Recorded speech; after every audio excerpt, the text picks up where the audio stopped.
ఓం నమో భగవతే శ్రీరమణాయ. అందరికీ నమస్కారం అండి. ఇవాళ విషయం ఏమిటంటే, మనుషులంటే అంత విసుగొస్తోంది నాకు. ఎందుకంత విసుగొస్తుంది అంటే, మన మనసు చేసే తెలియని అహంకారాల చేత, మనకు తెలియనప్పుడు, మనకు ఎరుక లేనప్పుడు మనం కూడా చేసే ఉంటాము. అలా ఎదుటివారు చేస్తూ ఉంటే వారికి తెలియని వాసన బలంతో, వారి బుద్ధితో వారు చేసే ప్రవర్తనలన్నీ అవన్నీ మనం ఎరుకతో, ఆత్మవిచారణతో అన్నీ తెలుసుకొని, అలా తెలిసిన తర్వాత వాళ్ళు చేసేవి, వారి ప్రవర్తనలు చూస్తూ ఉంటే మన పట్ల కావచ్చు, మనం చూసే పరిసరాలు కావచ్చు, అలా చూస్తూ ఉంటే విసుగొస్తుందన్నమాట. ఎందుకు అనే విషయాన్ని మళ్ళీ మనం అనుకుంటే, ఒక్కసారి ఈ మనుషులలోకి వెళ్ళడము, మాట్లాడడము, కబుర్లు చెప్పుకుంటూ ఉండడము, ఇలాంటి కాలక్షేపం కావచ్చు, నచ్చిన వారని కావచ్చు, పక్కింటి వారని కావచ్చు, చుట్టుపక్కల పక్కింటి వారైనా ఎవరైనా ఫ్రెండ్ లాగా తీసుకోవచ్చు. అలా కాలక్షేపానికి కావచ్చు, మనసు కోసం, ఉల్లాసం కోసం, ఇలా ఎన్ని రకాలుగానో ఒక్కొక్కరు ఒక్కొక్క విషయాన్ని ఒక ఆహ్లాదకరంగా మార్చుకుంటూ వారి జీవితాన్ని అలా కొనసాగిస్తూ ఉంటారన్నమాట. అది మనకందరికీ తెలిసిన విషయమే. కానీ మనం చూసేదానికి, మనకి మన మనసు, మనం భగవాన్ పట్ల మనం భక్తిగా ఉండి ఆయన వైరాగ్య చింతన అనేది ఎలా ఉంటుంది, ఏ విధంగా ఉంటుంది అని మామూలుగా మనం రమణ లేఖలలో వింటే ఆ విషయం ఏమిటనేది బాగా అర్థమవుతుంది. అది ఏమిటంటే, ఒక ఆవు యజమాని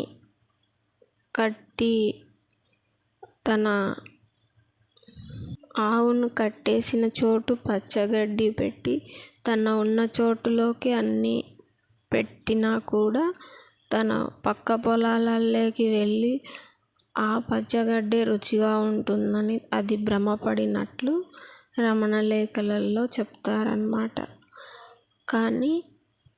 కానీ ఆ పక్క పొలాలలో ఉన్నదానికన్నా మన దగ్గర మన యజమాని వేసిన పచ్చగడ్డి మనం ఇక్కడే ఉండి తింటే ఎంత బాగుంటుందనే తనకు తెలిసేంత వరకు అది ఆ పక్క పొలాలలోకి తిరుగుతూ ఉంటుంది అన్నట్లుగా, తను ఉన్న చోటు ఉన్న గడ్డి అనగా తనకు తాను తెలుసుకోవటం అనేది మనం ఈ విషయాన్ని అర్థం అన్నమాట. అలాగా మనకి వేరే కబుర్లు అవి ఇవి మాట్లాడడం కానీ, ఆ విషయాలు ఈ విషయాలు గురించి మాట్లాడడం కానీ ఇవేవి ఇష్టపడవన్నమాట. ఇవి నచ్చకపోగా ఈ మధ్య మేము వేరే ఇల్లు మారామని చెప్పాం కదా, ఎక్కడైనా సరే, ముందు ఉన్న చోటైనా సరే, ఎక్కడైనా సరే మనుషులు అనేది మనసుతోనే ఉంటారు కాబట్టి ఆ మాటలు, ఆ మాట తీరు, వారు చెప్పినదే వినాలన్నట్టుగా ప్రవర్తిస్తారు. మనం మాట్లాడితే వారికి వినపడలేదన్నట్లుగా ప్రవర్తిస్తారు. అంటే ఏవైనా కబుర్లు మా గురించి ఇప్పుడు మేము చెప్తాము వినండి, మాదే వినాలి, మేము ఇలా ఉన్నాము, మేము ఇలా పని చేసుకున్నాము, మేము ఇలా డబ్బులు సంపాదించుకున్నాము, అలా చెప్తూ ఉంటారన్నమాట. అవునా అండి అని మనం వింటూ ఉండాలి. ఒకవేళ మేము కూడా ఇలానే అండి మీలాగనే అని అన్నారనుకోండి, మీరు మాతో సమానమా అన్నట్లుగా, అసలు వినిపించలేదు అన్నట్లుగా మౌనం ఉండడము అలా. కానీ లోపల మనకు తెలుస్తుంది కదా, మనం మాట్లాడాలి అని ఊరికే అలా మాట్లాడుతూ ఉంటాం అన్నమాట. మరీ మాట్లాడకపోతే మనకు భగవాన్కు సంబంధించిన భక్తుల్లాగా మరి పూర్తిగా మౌనంలోకి వెళ్ళిపోయామనుకోండి, మరీ శత్రువుల్లాగా అయిపోతామన్నమాట. అందుకోసం కాస్త మాట్లాడుతూ ఉండాలి. అలా పూర్తిగా వచ్చేసినట్లు కాకుండా, మనకు భగవాన్ రమణులు అంటారు కదా, ఎంత తెలిసినా ఏమీ తెలియని వారిలాగా ఉండాలి అని అంటారు కదా. ఆ విధంగా కొంతే తెలిసినంత వరకు మనం ఎంతో తెలిసినట్లు ప్రవర్తించకూడదు కదా, అలాగా అన్నమాట. అలా ఒక్కొక్కరు ఒక్కొక్క చోటు ప్రవర్తిస్తూ ఉంటారండి. అంతా మనసు గురించి అర్థం అయిపోయేసరికి ఎంత మనసుకైతే ఒక 2-3 మాటలు మాట్లాడిన తర్వాత ఇంక అసలు మాట్లాడాలనే అనిపించదు. మీరు ఏమన్నా అనుకోండి, అది ఇంకా మనసు అనేది ఇతర వాళ్ళని మాట్లాడించాలి అని మాత్రం ఇష్టపడటం లేదన్నమాట. అందుకని ఇంత మనుషులంటే అలా అయిపోయారన్నమాట. అంటే పక్కింటి వారనేం కాదు, ఇంకా చాలా మనుషులు ప్రవర్తనలు ఎలా ఉంటారంటే, ఇంటి ఓనర్లు లాంటి వాళ్ళు కావచ్చు,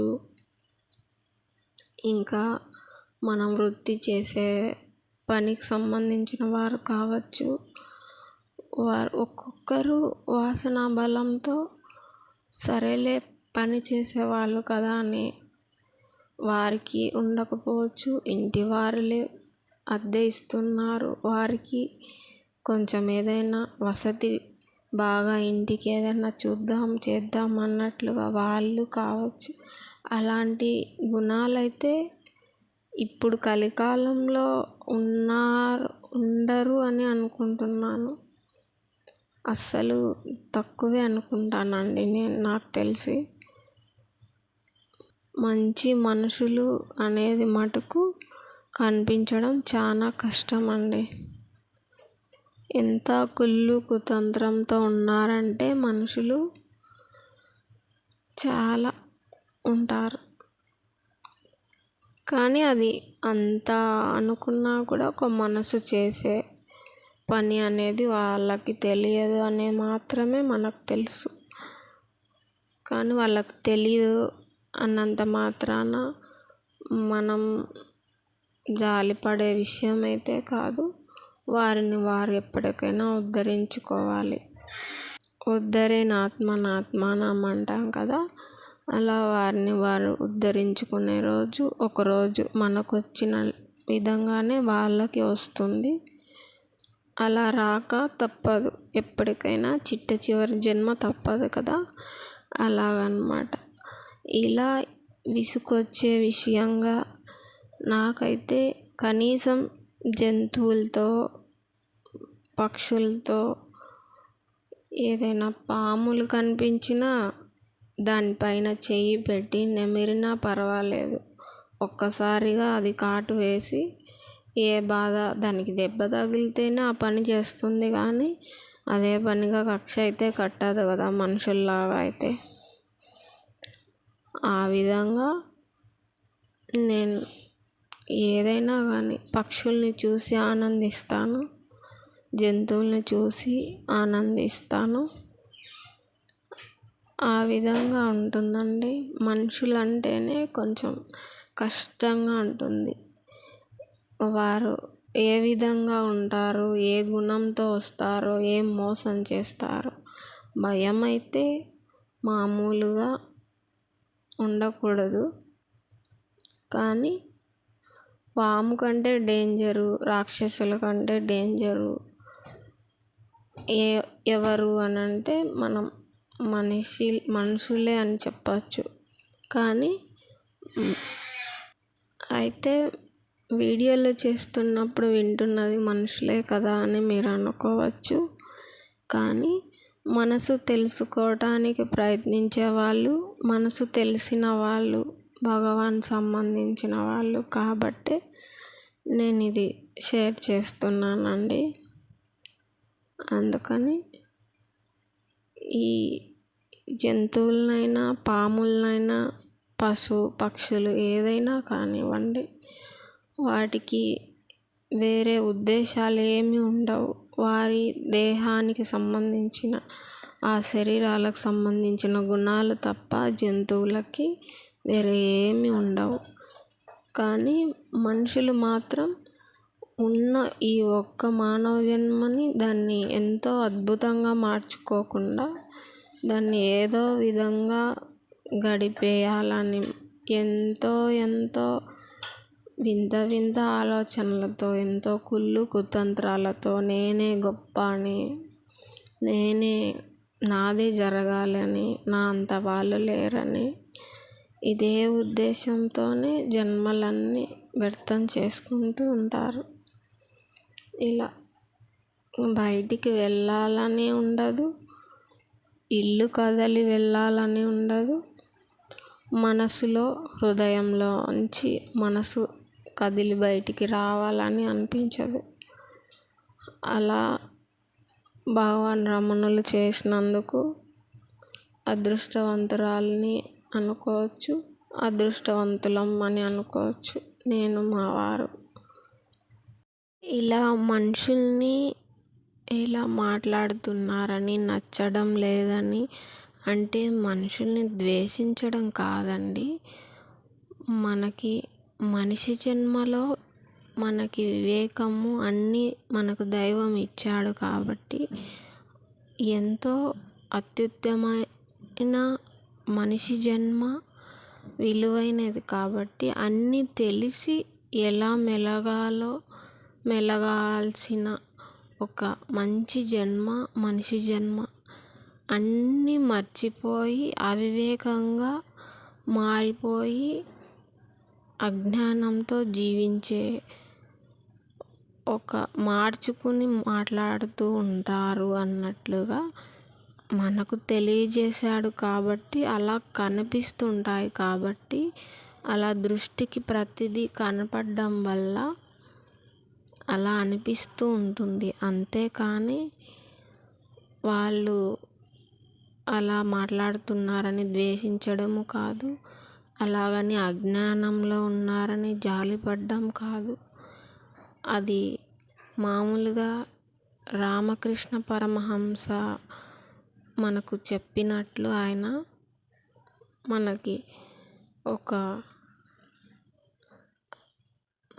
ఆయన ఒకసారి భక్తులకి చెప్తూ ఉండేవాడనమాట. ఒకసారి మీరందరినీ ప్రేమించండి దయతో అని అంటారనమాట ఆయన. అలా అన్నప్పుడు మీరు ఆయన సినిమా చూసింటే కనుక మీకు ఇది అర్థమవుతుంది. ఆయన అలా అన్న తర్వాత దయతో చూడండి అని ఒక్కసారి ఆగి ఆలోచించి, చీచి దయతో ఏంటి, ఇలా మాట్లాడుతున్నానేంటి, నేను అంతా దైవంతో సమానం కదా ఈ సృష్టి అంతా, నేను ఒక పురుగు లాంటి వాడిని, పురుగు కన్నా హీనము, నేను దయతో అని మాట్లాడుతున్నానా అని ఆయన సరి చేసుకుంటాడనమాట. అలాగా వారిని అజ్ఞానంలో ఉన్నారని నాకు జ్ఞానం కలిగిందని నేను ఇలా మాట్లాడడం లేదండి. అంతా దైవ స్వరూపమే మనకు తెలిసిన విధంగా అయితే. కానీ మనకి అలా అనిపిస్తుంది అని అంటే వైరాగ్య చింతన, కబుర్లు నచ్చవు అనే ఉద్దేశంగానే నేను చెప్తున్నానండి. అంతే, ఆ విషయంగానే మీరు తప్పుగా తెలుసుకోకూడదని నేను వివరిస్తున్నాను. ఇక ఆ మనసు అనేది ఆ కబుర్లకి వాటికి వెళ్ళదన్నమాట. ఇక తెలిసిపోతూ ఉంటుంది కదా, మనకి తెలిసిన తర్వాత మళ్ళీ మళ్ళీ ఆ కబుర్లలోకి వెళ్ళాలని అనుకోదన్నమాట మనసు. అది వెనక్కి మళ్ళిన తర్వాత హృదయంలోకి అవి నచ్చవు కాబట్టి అలా అంటున్నానన్నమాట, అంతే. ఇక్కడ చిలుకలు కూడా ఉన్నాయి కదండి. ఇది మా ఇంటి ఎదురుగా ఉదయాన్నే అన్నమాట. అది పక్కన నుంచి అలా ఉదయాన్నే మేఘాల్లాగా మంచులాగా కనిపిస్తుంది కదా, ఎంతో అందంగా. అయితే కాదండి, అది ఒక పొగ. పక్కన వారు ఏదో వెలిగించారు దాని నుంచి. కానీ నేను చూసే దృష్టి ఏంటంటే ఆ పచ్చని చిలకలు అలా వస్తున్న మేఘాల్లాగా ప్రకృతిని అలా అందంగా నా దృష్టితో నేను చూస్తూ ఉంటానన్నమాట. అలా చూడడం వల్ల నాకెంతో ఆనందంగా ఉంటుందన్నమాట. అయితే నాకు అలాంటి ఇల్లు ఉండాలి అని అనుకోవటం లేదు. ఆ పక్షులు మనుషులకి భయపడకుండా అలాంటి ఒక గోడ ఉండి వాటికి ఏదైనా వెయ్యాలి అని నాకు అనిపిస్తుందండి, అంతే. ఇది మా ఇంటి దగ్గర కొన్ని కోళ్ళు, ఒక కుక్క పిల్ల కనిపిస్తున్నాయి కదా. అలా మేము చేరిన చోట కొన్ని పక్షుల్ని అలా చూస్తూ గడిపేస్తూ ఉంటాను నేను. అవి నడుస్తూ ఉంటే అలా చూస్తూ ఉంటానన్నమాట. ఆ కోళ్ళే కదా అని మీరు అనుకోవచ్చు. కోడైనా కుక్క పిల్ల అయినా ఏదైనా కానీ అవి నడిచే నడక అనేది అడుగులో అడుగు వేస్తూ ఉంటాయన్నమాట. అలా కుక్క పిల్ల కూడా ఒకటి ఉంది మా ఇంటి దగ్గర. ఇంకా అలా ఏ పక్షి వచ్చినా పిచ్చుకలు కూడా తిరుగుతుంటాయి. కొన్ని చెట్లు ఉన్నాయి కదా ఇక్కడ. అలా ఉండటం వల్ల కొన్ని పక్షులు కూడా వస్తూ ఉంటాయన్నమాట. ఇటు సైడ్ అయితే మా వెనక సైడ్ వాళ్ళు పావురాలని పెంచుతుంటారు. అవి అక్కడికి వచ్చి అలా ఉంటాయన్నమాట. అక్కడ కొన్ని నీళ్ళు ఉన్నాయి చూసారా, అక్కడ స్నానం చేస్తుంటా. వర్షానికి అవి నిలిచాయి కదా నీళ్ళు, కొద్దిగా తగ్గాయి అన్నమాట. అక్కడ ప్లేస్ ఉండడం వల్ల నీళ్ళు నిలుస్తూ ఉంటాయి. అవి అక్కడే స్నానం చేసి ఎంచక్కా అక్కడ వాలి సేద తీరుతూ ఉంటాయన్నమాట. మా వారికైతే చాలా ఇష్టం పావురాళ్ళు. ఆయన చిన్నప్పుడు పెంచుకునేవారంట. కానీ ఇప్పుడు మేము చేరిన దగ్గరే అవి ఉండటంతో ఆయన చాలా సంతోషించారు. అలా వాటిని చూస్తూ ఉంటే మనకి ఎంతో ఆనందంగా అనిపిస్తుంది అన్నమాట. ఇలా మనుషుల్ని ఎవరిని చూసినా అలా అనిపించదు కదా. ఇలా వాటిని చూస్తూ ఉంటే వేరే ఏ ఆలోచనలు రావు. అవి అలా ఉంటాయన్నమాట. హాయిగా ఆ స్నానం చేసిన ఆర్పుకుంటూ ఆ రెక్కల్ని తడి ఆర్పుకుంటూ విదిలించుకుంటూ ఉంటాయి కదా, అలా అన్నమాట. మనుషుల కంటే ఇవే నయం కదండి.